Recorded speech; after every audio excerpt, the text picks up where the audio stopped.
prepared. We've been preparing since the beginning, the first day of school.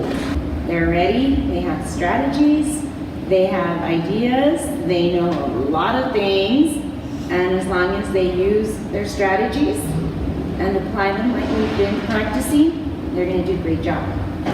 Oh, I'm pretty sure my students will be very successful because they have been working very hard using all their strategies, and they have confidence in themselves and they believe that they could do it. They've set goals, so I'm excited to see how they do it. I think because they have been working hard during all their rotations. You know, I think every teacher has taught them their own strategies, and I think that's going to help them a lot during the STAAR Test. Well, I believe my students will be successful on the STAAR Test because they have been working hard all year long, and they have been using their strategies here in my classroom and in the rotations. So they are well prepared to tackle that STAAR and be winners. Been very well prepared. They've been showing all their strategies that we have taught them. So I feel that they should do an amazing job. Because you're awesome, okay? We believe in you. You guys have been working very, very hard all this time, and I know you guys had everything necessary to pass this test, and I know you guys can do it, all right? Just believe in yourself. I think my students will be so successful in the STAAR Test because they've been working so much.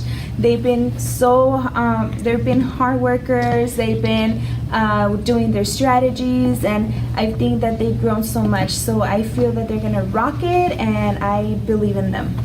I think my students will be successful on the STAAR Test because they've been working so hard all year long. They've been working hard in the classroom. They've been working hard during tutoring. They've been working hard at home. So I know that my students are ready for the STAAR Test.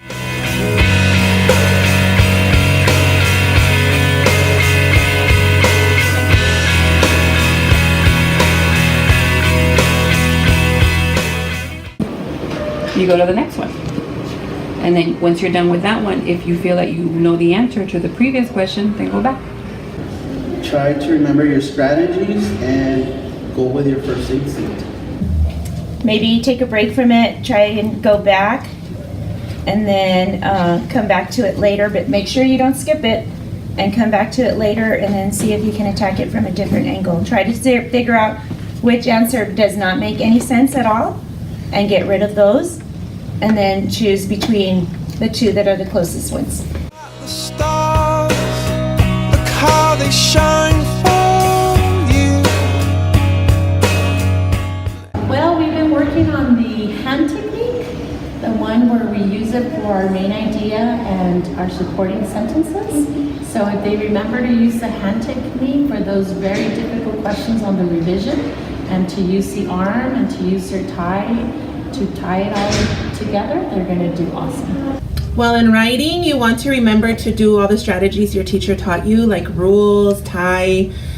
Make sure to start with the revising and editing first. Make sure that you eliminate all the wrong answers. Take your time with it, guys, because remember, that's the most important part. And then, of course, with the composition piece, you want to brainstorm first, and then first draft and publish your final one. Techniques. Well, students should first of all make sure they have read the story at least maybe 2 or 3 times. That way they can understand what they are reading and comprehend. Another thing that they know that they are very good at is justifying their evidence. So they come across a question that they don't understand, or they're sure they got it, they can go back and prove their answers.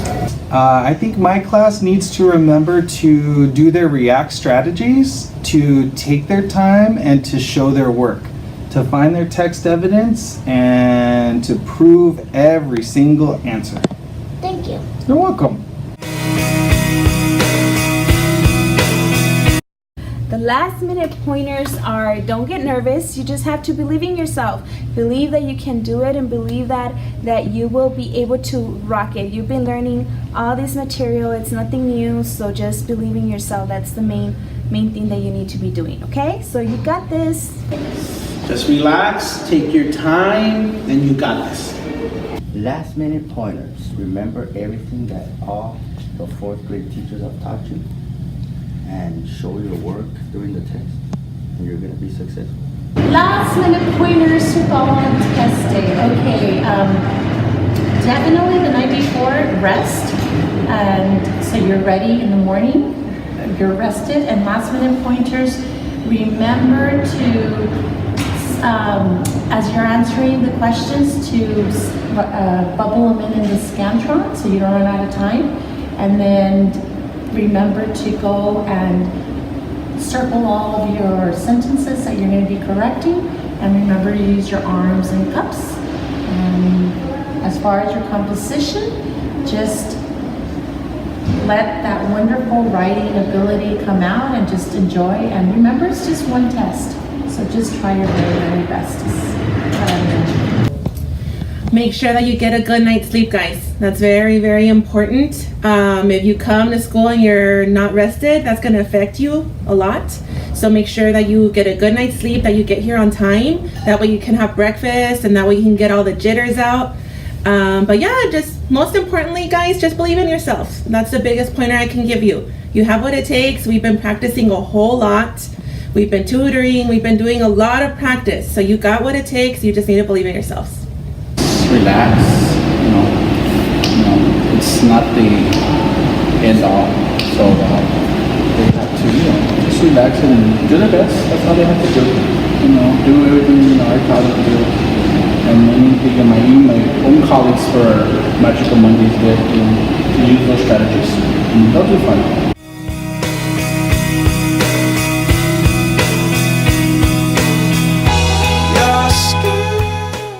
If a student is feeling nervous prior to a test, students should just take a deep breath and relax.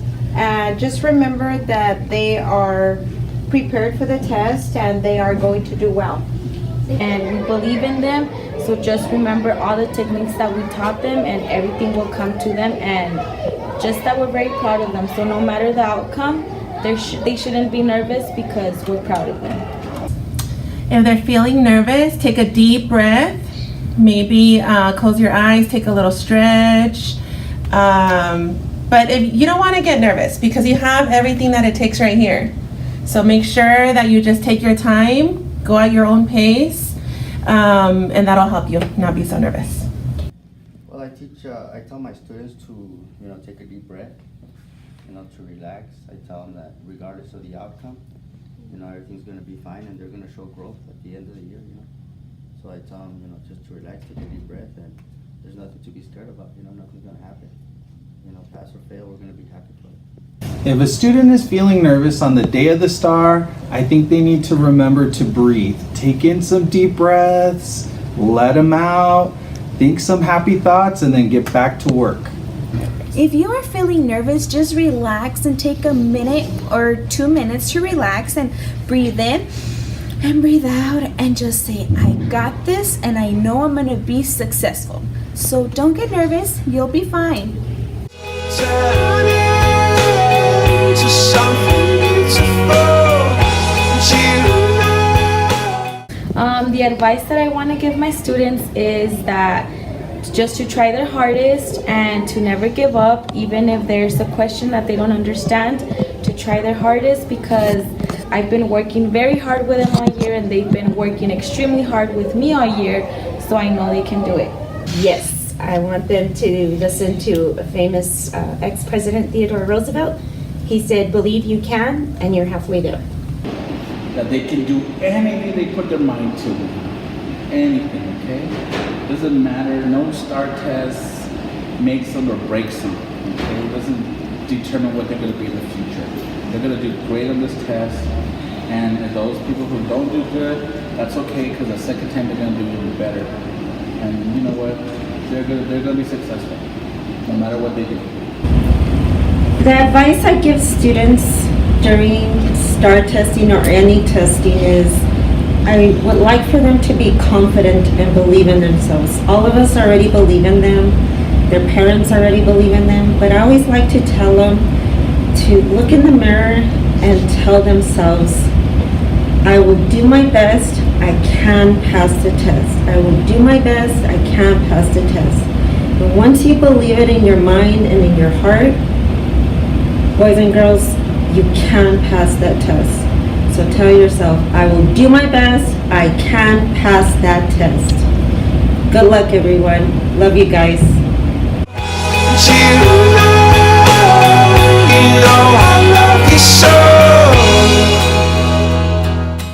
Hi everyone, I know that you're ready to take the test next week. We have 4th and 5th grade students who are going to be testing on writing and on math and reading, and I know you're ready to do a good job, students. Just remember that you always want to make sure you're reading through every single thing, every single problem, every single passage more than one time. You always want to make sure that you take your time and pace yourself. Now don't take too long, because sometimes that makes us tired, and we don't want you to be too tired. We also want to make sure that if you don't know how to answer a question, you skip it. You move on to the next question. Just because you don't get number 1, doesn't mean you need to answer number 1 first. You can skip to number 2, and so on and so forth. Take breaks as you need them, whether it's just to make sure that you're just thinking about something else for a moment, but then get right back on track so that you continue to do well and you finish on time. And then always go through your entire test again. Make sure you go through your answer document and make sure you answer every single question, because we want to make sure that you earn every single point. Now, one thing I used to tell my kiddos and my students when I was a teacher is, if you are not 100% sure that you need to change an answer, then don't change it. Keep it the same answer that you originally had, unless you're 100% sure that you're wrong on that first answer. Because the first answer is the best answer, and always go with your instinct. Always make sure, I used to tell my kiddos, go with your gut, because that one is going to tell you that your instinct will always help you get that best answer. And then smile. Always remember that it's okay. Always remember that your hard work and dedication for testing is always going to have you do a good job. Get plenty of rest the day before you test. No electronic devices late in the evening, and let your brain get the rest that it needs so that it does a super job on the day of testing. And I know you're going to do a good job. Give yourself that pat on the back after you're done, and have a good rest of your day. We know you're going to do good. I know you're going to do awesome. You've been working hard, and you definitely deserve it. So happy testing.